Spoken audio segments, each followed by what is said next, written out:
Car साफ संदेश से मैं अनिल कौशिक न्यूज़ बुलेटिन 7 बजे में आप सभी दोस्तों का स्वागत है। दोस्तों, हर बार आपके लिए लेकर आते हैं राजनीति सहित अनेक क्षेत्रों की वो तमाम खबरें जो आपको जानना ज़रूरी है, आपके लिए बेहद इम्पोर्टेंट है। और उन सभी खबरों को प्रारंभ करने से पहले मैं आपको बताऊं तो कई तरह की खबरें हैं आज भी, लेकिन आज हम मुख्य खबर के रूप में शुरुआत करने वाले आंदोलन की खबर से। और वो आंदोलन आज अनेकों विभाग के आंदोलन लगातार राजस्थान में हो रहे हैं, लेकिन आज जो आंदोलन पूरे राजस्थान में देखा जा रहा है वो है दोस्तों सफाई कर्मचारियों को लेकर आंदोलन। आपको याद होगा, हमने 2-3 दिन पहले भी आपको बताया था, सफाई कर्मियों को लेकर नोटिफिकेशन सरकार का जारी हो चुका है। 13,184 सफाई कर्मियों के पदों की अब भर्ती की जानी है और इसको लेकर ऑनलाइन आवेदन की प्रक्रिया जो है वो जारी है, लेकिन भर्ती प्रारंभ नहीं हुई। विवाद शुरू हो गया पूरे राजस्थान भर से। आज पूरे राजस्थान, अजमेर, दौसा, बारां, जयपुर, बीकानेर, जो भी आप राज्य का जिलों का नाम लेंगे राज्य में, दोस्तों उन जिलों में सभी में आंदोलन हो रहा है। और सफाई कर्मचारियों की तरफ से, विशेषकर वाल्मीकि समाज की तरफ से, उनकी 5 प्रमुख मांगे हैं। और वो 5 प्रमुख मांगे क्या है उनके बारे में बताएंगे। बादरा में भी अनिश्चितकालीन धरना प्रदर्शन प्रारंभ किया गया। नगर पालिका परिसर के कार्यालय के आगे टेंट लगाकर, और आज वाल्मीकि समाज के अनेक लोग आज एकत्रित हुए बड़ी संख्या में, उनमें महिलाएं भी थी। और रैली निकाली गई। विधायक बलवान पूनिया के विरुद्ध नारेबाजी की गई, चेयरमैन महोदया के विरुद्ध नारेबाजी की गई, राजस्थान सरकार के विरुद्ध नारेबाजी की गई और ज्ञापन दिया मुख्यमंत्री के नाम, स्थानीय एसडीएम महोदय को भी दिया, राज्यपाल के नाम दिया, अनेक लोगों को प्रतिलिपि भेजी गई ज्ञापन की। ये जो आंदोलन है दोस्तों भादरा तक सीमित नहीं है, ये आंदोलन आज पूरे राजस्थान में मुखर हुआ है और इसको लेकर भर्ती प्रभावित होगी ऐसी संभावनाएं भी अब व्यक्त की जा रही है। कुल मिला के 30,000 पदों पर ये भर्तियां होनी थी, लेकिन उन 30,000 पदों में से मात्र 13,184 पदों के लिए भर्ती हो रही है। तो क्या प्रमुख मांगे हैं राज्य स्तर पर वाल्मीकि समाज की, या कहे या फिर सफाई कर्मचारियों की, दोस्तों वो मैं आपको बता देता हूँ। सबसे पहले अगर हम बात करें तो 2018 में जो भर्ती हुई थी, आपको याद होगा, उससे पूर्व जो कर्मचारी बीट, मस्ट रोल या फिर संविदा पर है, उन्हें प्राथमिकता देने की बात की गई है।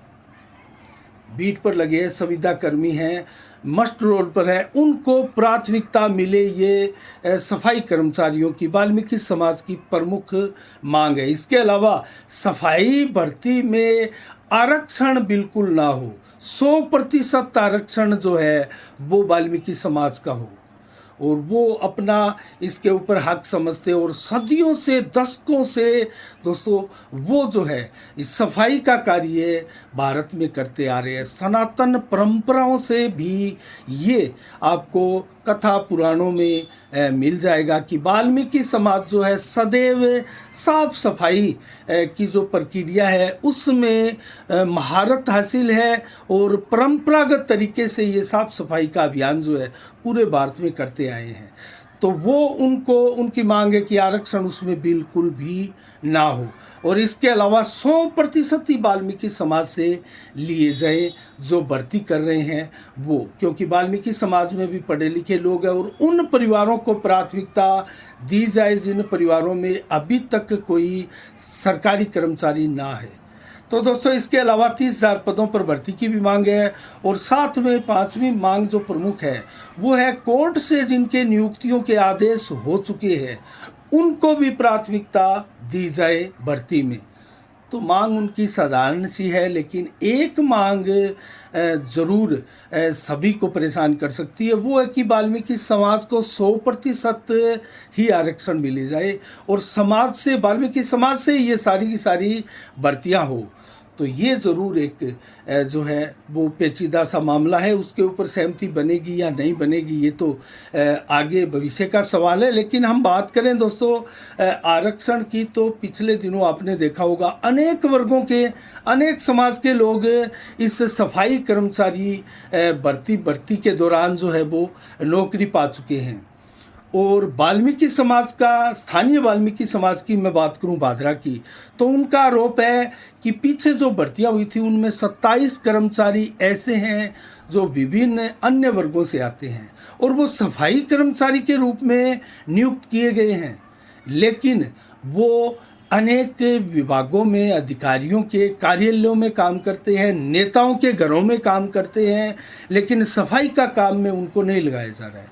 तो वाल्मीकि समाज की, भादरा वाल्मीकि समाज की ये भी मांग है कि उन सभी कर्मचारियों को जो अन्य वर्गों से लगे हैं उनको भी सफाई कर्मचारी के नाम पर लिया गया है, तो क्यों ना उनसे भी सफाई करवाई जाए, नालियां साफ करवाई जाए, सड़क साफ करवाई जाए, अन्य सफाई के जो कार्य है वो करवाए जाए।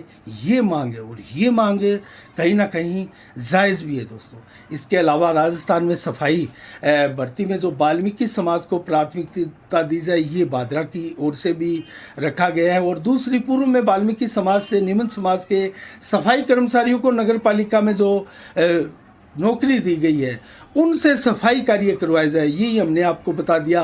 और भर्ती फार्म की ऑनलाइन प्रक्रिया ना हो, ऑफलाइन हो, ये मांग भादरा वाल्मीकि समाज की है। ऑफलाइन से उन्हें क्या फ़ायदा होगा दोस्तों, ये तो वही जानते हैं। लेकिन कहीं ना कहीं ऑनलाइन की प्रक्रिया बहुत सुगमता के साथ और बहुत अच्छी प्रक्रिया मानी जाती है। लेकिन ऑफलाइन से उनका आज से जहाँ तक समझ में आता है वो ये होगा कि कहाँ कहाँ से वो फॉर्म भरे जाएंगे अब भर्ती के लिए, और कौन कहाँ नियुक्त हो जाए, किसकी कहाँ नियुक्ति की जाए। दोस्तों वाल्मीकि समाज कहीं ना कहीं ये सोचता है कि जैसे भादरा का वाल्मीकि समाज है तो वो ये चाहता है कि यहाँ अगर 39 पद हैं तो सभी उन 39 पदों पर यहाँ के वाल्मीकि समाज के लोगों को ही प्राथमिकता दी जाए और उनकी नियुक्तियाँ ही यहाँ की जाए। तो शायद संभवतया ये मंशा है। तो कुल मिला के आज जो ज्ञापन दिया गया वो दोस्तों, आज नेतृत्व था राज कपूर टाक का, जो कि प्रदेश उपाध्यक्ष है अखिल राजस्थान सफाई मजदूर यूनियन का। तो कुल मिला के ये जो ज्ञापन आज दिया गया, बड़ी संख्या में वाल्मीकि समाज के लोग इसमें एकत्रित हुए और लगभग जो उनकी मांगे हैं वो राजस्थान में एक ही मांगे हैं, और वो ये कि 100% वाल्मीकि समाज के लोगों को भर्ती मिले। और जो भर्ती 30,000 पदों पर होनी थी वो क्यों 13,184 पदों पर हो रही है, ये भी मांग है। तो कुल मिला के इसके ऊपर आज के लिए इतना ही दोस्तों। हमारी नज़रें बनी रहेगी क्योंकि अनिश्चितकालीन धरना प्रदर्शन शुरू हुआ है राजस्थान भर में और भादरा नगर पालिका के आगे भी। तो हमारी कवरेज, हमारी निगाहें इनके ऊपर लगी रहेगी, आपको समय समय पर बताते रहेंगे। अन्य खबरों की ओर अगर रुख करें तो दोस्तों, देश भर में 28 अप्रैल को पीएम नरेंद्र मोदी 100 वाट के एफएम ट्रांसमीटर का वर्चुअली उद्घाटन या लोकार्पण करने वाले हैं। 28 अप्रैल को, आने वाली 28 अप्रैल को 100 वाट का एफएम। इससे क्या होगा दोस्तों, आप जो मुंबई से विविध भारती का जो प्रोग्राम लाइव होता है, रिले होता है, वो आप सुन सकते हैं। उसके लिए पूरे देश में, देश भर में ये वर्चुअल उद्घाटन हो रहा है दोस्तों। नई दिल्ली से पीएम अपने कार्यालय से, पीएम कार्यालय से इसका वर्चुअली उद्घाटन करेंगे और देश भर में बड़ी संख्या में एफएम 100 मीटर के ट्रांसमीटर, कहीं 500 मीटर का ट्रांसमीटर है। और हमारे खाजूवाला हो, बीकानेर हो, आसपास के भी अनेक राजस्थान के क्षेत्रों में भी इसका वर्चुअली उद्घाटन हो रहा है और देश के अनेक हिस्सों में, अनेक राज्यों में भी इसका वर्चुअली उद्घाटन हो रहा है। तो बड़ी संख्या में ये 100 मीटर के 100 वाट के ट्रांसमीटर जो है वो लगाए जा रहे हैं और एफएम की दुनिया एक बार फिर से आबाद करने की पीएम की जो घोषणा है, उनकी मंशा है। दोस्तों 100वां एपिसोड भी इस वक्त, ये जो अंतिम एपिसोड होगा, एक प्रकार से 100वां एपिसोड होगा, जो अंतिम दिन में अप्रैल महीने के जो होगा 30 तारीख की को जो एफएम का जो मन की बात का कार्यक्रम पीएम पूरे देश में बताते हैं, उसमें इस बार विशेष तौर से हटकर और बहुत शानदार तरीके से इसका संचालन किया जाएगा और पीएम अपने मन की बात में कुछ अहम बातें भी कहने जा रहे हैं। तो 100वां एपिसोड होगा ये मन की बात में पीएम का। तो देखते हैं दोस्तों इससे क्या फ़ायदा होने वाला है और क्या एफएम क्रांति से एक बार फिर युग जो है वो पुरानी याद में खो जाएगा। देखने वाली बात है दोस्तों। रामगढ़ में स्थित जो कुमार धर्मशाला है, उसमें 30 अप्रैल को एक स्वैच्छिक रक्तदान शिविर का आयोजन सुबह 9 बजे से शाम को 4 बजे तक आयोजित किया जाएगा। और ये शिविर जो है वो स्वर्गीय अनिल कुमार सिंगाठिया की 6ठी पुण्यतिथि पर सिंगाठिया परिवार द्वारा आयोजित किया जा रहा है और नव भारत फाउंडेशन व आर्या हेल्पिंग हेड के संयुक्त तत्वाधान में इसका आयोजन किया जाएगा। ग्रामीण इसमें बढ़ चढ़ कर बड़ी संख्या में भाग लेंगे और युवाओं से अपील की गई है कि ज़्यादा से ज़्यादा इस रक्तदान शिविर में भाग ले। इसके अलावा दोस्तों हम बात करें अन्य खबरों की, तो हनुमानगढ़ में 27 अप्रैल को भारतीय जनता पार्टी की तरफ से महा घेराव का कार्यक्रम होगा जिला कलेक्टर कार्यालय के आगे। और यहाँ भादरा से अगर बात करें तो संजीव बेनीवाल और जयदीप डूडी आदि अनेकों भारतीय जनता पार्टी के नेताओं के नेतृत्व में कार्यकर्ता हनुमानगढ़ पहुंचेंगे और संजीव बेनीवाल सबसे ज़्यादा कार्यकर्ता इस बार ले जाने वाले हैं, क्योंकि पीछे जब मीटिंग हुई थी तो संजीव बेनीवाल ने ये प्रॉमिस किया था कि बड़ी संख्या में कार्यकर्ता भादरा से वो हनुमानगढ़ लेकर आएंगे। तो ये घेराव आखिर भारतीय जनता पार्टी क्यों कर रही है? राजस्थान सरकार की किसान विरोधी नीति, महंगाई आदि अनेकों कुशासन, जंगल राज, भ्रष्टाचार आदि सारी इन नीतियों का विरोध करने के लिए भारतीय जनता पार्टी जो है वो अब घेराव करने वाली है। और महिला उत्पीड़न में जो राजस्थान की स्थिति देश में बदतर हुई है, उसको लेकर भी सरकार का घेराव करने वाली है। इसके अलावा बात करें दोस्तों स्थानीय अन्य खबरों की, तो शेर सिंह गोस्वामी जो कि जिनकी धर्मपत्नी देहात ब्लॉक अध्यक्ष है कांग्रेस की दोस्तों, उनके निवास स्थान पर एक ब्लॉक कार्यकर्ताओं की बैठक हुई। उसमें बड़ी संख्या में कार्यकर्ता एकत्रित हुए और जो महंगाई राहत बचत कैंप है, उस कैंपों में किस प्रकार से सरकार की रीति नीतियों का बखान जन जन तक किया जा सके, उनको बताया जा सके, ताकि जन जन योजनाओं को लाभ ले सके, इसको लेकर रणनीतियाँ बनाई गई है। वहीं एक बैठक इसको लेकर एक नियुक्ति भी जाहिर की गई शहर के ब्लॉक अध्यक्ष रविंद्र मोटसरा द्वारा, और रविंद्र मोटसरा द्वारा 6 इसके लिए प्रभारी नियुक्त भी किए गए हैं। अलग अलग ये प्रभारी होंगे। तो इसमें मुख्य बस स्टैंड के लिए जो कार्यक्रम होगा उसमें यूसुफ नसवान को प्रभारी नियुक्त किया गया है और पंचायत समिति परिसर में जो कैंप लगेगा विजेंद्र बेनीवाल को इसके लिए प्रभारी नियुक्त किया गया है। और तहसील कार्यालय में जो कैंप लगेगा उसके लिए विनोद सिंगाठिया को और नगर पालिका में लीलू राम तेनान को, जबकि उप जिला स्वास्थ्य केंद्र में कैंप लगेगा उसमें इस्पाक अहमद अरशद को, और डुंगराना में जो कैंप का आयोजन होगा उसमें अमीलाल राहड़ को प्रभारी नियुक्त किया गया है। इसके अलावा बात करें दोस्तों अन्य खबरों की, तो प्रशासन शहरों के संग प्रशासन गांव के संग अभियान लगातार चल रहा है, लेकिन इस अभियान को लेकर लोग सवाल जवाब उठा रहे हैं दोस्तों। अगर हम छाननी की बात करें तो सरपंच वेद प्रकाश मान ने विधिवत रूप से धरना लगाकर इस अभियान का विरोध किया है दोस्तों। जो महंगाई राहत कैंप है उसका बहिष्कार करने का साहस किया है और स्पष्ट रूप से आरोप लगाया सरकार पर और मांगे 3 प्रमुख रूप से बताई गई है कि सरकार ने जो 3 किस्तें हमारी रोक रखी है बिजली विभाग को जो आवंटित की गई है वो हमारे खाते में तुरंत प्रभाव से दी जाए। इसके अलावा पोर्टल जो खाद्य सुरक्षा का है लंबे समय से बंद पड़ा है वो खोला जाए और 3 साल से नए नाम जो खाद्य सुरक्षा में नहीं जुड़े हैं उन नए नामों को जोड़ने की व्यवस्था तत्काल प्रभाव से की जाए। दोस्तों इसके लिए काफ़ी मशक्क़त की जा रही है, लोगों द्वारा आवाज़ भी उठाई जा रही है और ये भी कहा जा रहा है इस कैंपों के माध्यम से जब सारी स्कीमें पूर्व में लागू हो चुकी है तो उसके लिए कैंप क्यों लगाए जा रहे हैं। चिरंजीवी योजना चल रही है, लोगों को पता है, उसका लाभ भी लिया जा रहा है। अन्य अनेकों योजनाएं जो है वो राजस्थान सरकार में चल रही है, तो इसको लेकर कैंप लगाकर अनावश्यक जनता के पैसे की बर्बादी क्यों की जा रही है।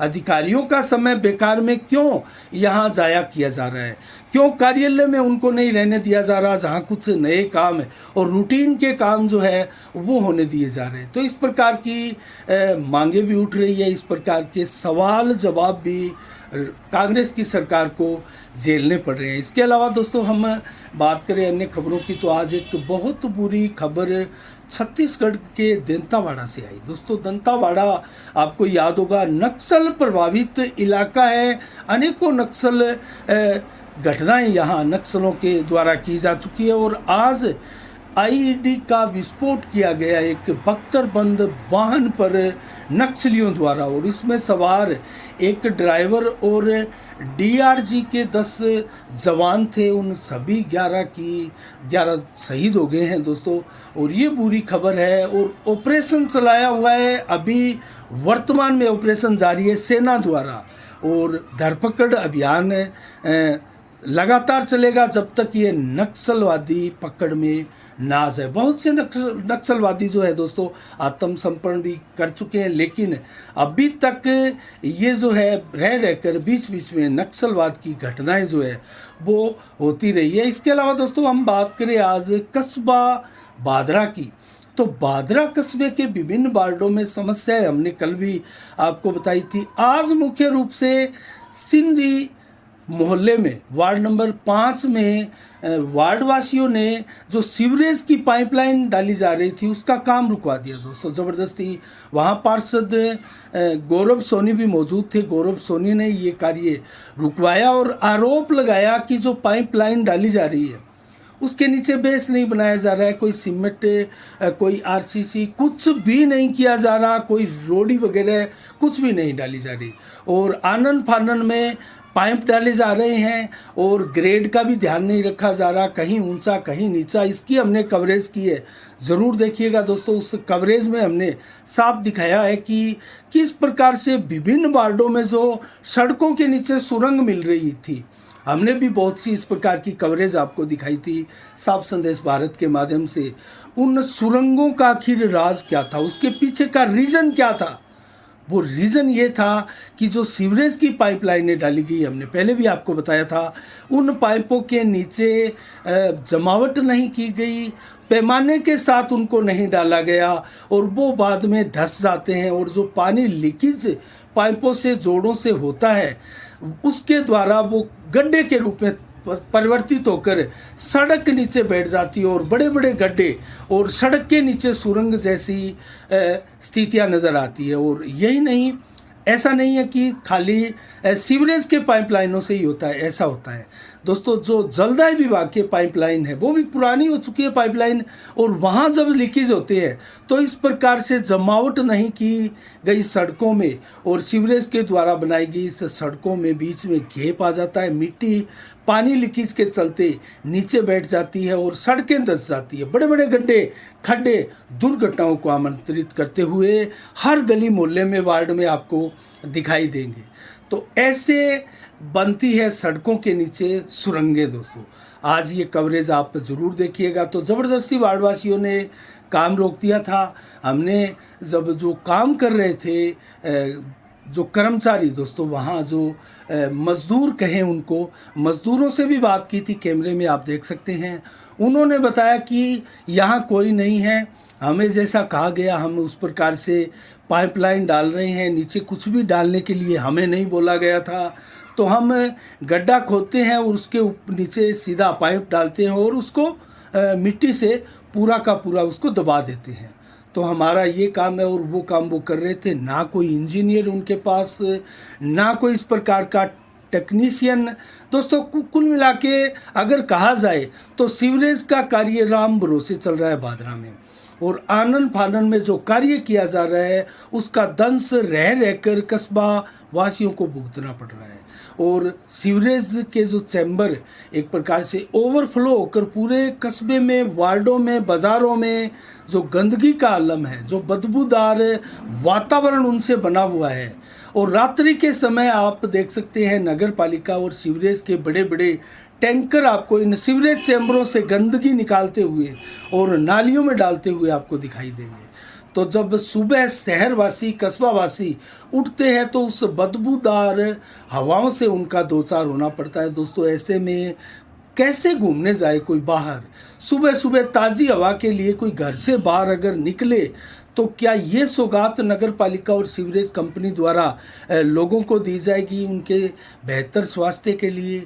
क्या उनको बेहतर स्वास्थ्य दिया जा रहा है? नगर पालिका कहीं ना कहीं कस्बे में गर्मी आ चुकी है। दोस्तों मच्छरों का हाल नगर पालिका क्षेत्र में इस कदर व्यापक और विस्तार से हो रहा है कि हर घर में अब मलेरिया का आगे सीज़न भी आने वाला है। दोस्तों ऐसे में ना मच्छरों को मारने वाली कोई दवा इसमें छिड़काव किया जा रहा है और ना ही कोई इसमें दोस्तों कोई तत्परता के साथ, गंभीरता के साथ, संवेदनशीलता के साथ कार्य किया जा रहा है ताकि जनता को इससे राहत मिले। तो कैसे नगर पालिका अपने कार्यों का निर्वाह कर रही है आप देख ही रहे हैं। और लगातार नगर पालिका की ये शिकायत से लोग परेशान हैं। दोस्तों हर वार्ड के वासिंदे परेशान हैं, हैरान हैं कि आखिर नगर पालिका चाहती क्या है, उनके स्वास्थ्य के पीछे क्यों पड़ी है। कस्बे के विभिन्न वार्डों से जलदाय विभाग के नलों से गंदा पानी आता है, कहीं ना कहीं वो भी सीवरेज की कनेक्टिविटी से। दोस्तों बहुत सी जगह कुइयों की कनेक्टिविटी इन सीवरेज के चैम्बरों में और जलदाय विभाग के पाइपलाइनों में मिलकर हो रही है, तो उसका खामियाजा जनता को भुगतना पड़ रहा है। और स्वास्थ्य पर कितना प्रतिकूल असर पड़ रहा है इसका अंदाज़ा आप अस्पतालों में लगने वाली रोज़ाना हजारों सैकड़ों की संख्या में ओपीडी डॉक्टरों के सानिध्य में देखे जाने वाली ओपीडी की भीड़ से लगाया जा सकता है। आज के लिए दोस्तों इतना ही। 26 अप्रैल आज है, क्या विशेष दिवस है इसको लेकर जल्दी से हम आपको बताएं तो दोस्तों विश्व बौद्धिक संपदा दिवस आज के दिन मनाया जा रहा है। और सिक्किम को भारत में शामिल किया गया आज के दिन ही। 1920 में एक प्रकार से निधन हुआ था श्रीनिवास अयंगर रामानुज, जो कि महान गणितज्ञ थे भारत के। दोस्तों उनका आज ही के दिन निधन हुआ था। तो सिक्किम को भारत में दोस्तों 1975 में मिलाया गया था, माफ़ कीजिएगा मैं आपको बता नहीं पाया था। और 1892 को कृष्ण चंद्र गणपति का, जो कि स्वतंत्रता सेनानी रहे हैं हमारे भारत के, उनका जन्मदिवस था। उनका जन्मदिवस धूमधाम से देश भर में मनाया जा रहा है। और दोस्तों शुरुआत करते हैं नोर से मंडियों के भाव की, फिर आपको मौसम का मिजाज बताएंगे। एक बार फिर मौसम पलटी खाने को है और आने वाले मई के 3-4 दिनों तक भी मौसम इसी प्रकार का कैसे बना रहेगा वो भी हम आपको बताएंगे। नोर से शुरुआत करते हैं मंडियों के भाव की। तो ग्वार के भाव 5250 रुपये, जीरा आज 38,500 रुपये प्रति कुंटल बिका है, जबकि चना बिका है 4660, तिल के भाव 13,400 और सरसों के भाव 4910, गेहूँ 2050, जौ 1900 रुपये, मूंग के भाव 7880 रुपये, जबकि कपास 8700 रुपये प्रति कुंटल बिकी है। बाजरा बिका है 2300 रुपये, अरंडी के भाव रहे 5557 रुपये प्रति कुंटल। सरसा मंडी में आज भाव रहे नरमा के 7924, कपास के भाव 9900, गेहूँ के भाव 2125 रुपये प्रति कुंटल, जबकि सरसों के भाव 4850 और जौ के भाव 1900 रुपये प्रति कुंटल रहे हैं। इसके अलावा आदमपुर मंडी में नरमा 8015, ग्वार के भाव 5242, सरसों के भाव 4750, जबकि जौ बिका है 1925 रुपये मैक्सिमम। बादरा मंडी में ग्वार के भाव रहे आज 5450, जौ के भाव 1899, जबकि बाजरा बिका है 2371 रुपये प्रति कुंटल। और मौसम का मिजाज आज 26 अप्रैल को दिन भर 36 से 37 डिग्री टेम्परेचर मैक्सिमम रहा। 7 से 11 किलोमीटर की रफ्तार से हवा चली, जो कि रात्रि तक जारी रहेगी। रात्रि को 33 से 36 डिग्री टेम्परेचर देर रात 12 बजे तक रहेगा और 100% बादल रात्रि को भी आज छाए रहेंगे। परिवर्तनशील मेघ जरूर होंगे, लेकिन बरसात की कोई संभावना बिल्कुल नहीं है। 27 अप्रैल को कल कैसा रहेगा मौसम का मिजाज? 27 से 35 डिग्री टेम्परेचर दिन में, जबकि 35 से 37 डिग्री टेम्परेचर दोपहर को मैक्सिमम। तो कल भी गर्मी से राहत रहेगी। 31 से 34 देर शाम को और 28 से 31 देर रात्रि को टेम्परेचर रहेगा, जबकि 100% बादल आसमान में दिन भर रात्रि को भी छाए रहेंगे और 11 से 25 किलोमीटर की रफ्तार तक हवाएं चलेगी। मिनी तूफान का सा एहसास करवाती हुई दिन के अलग अलग हिस्सों में प्रभाव हवा का अलग अलग रहेगा।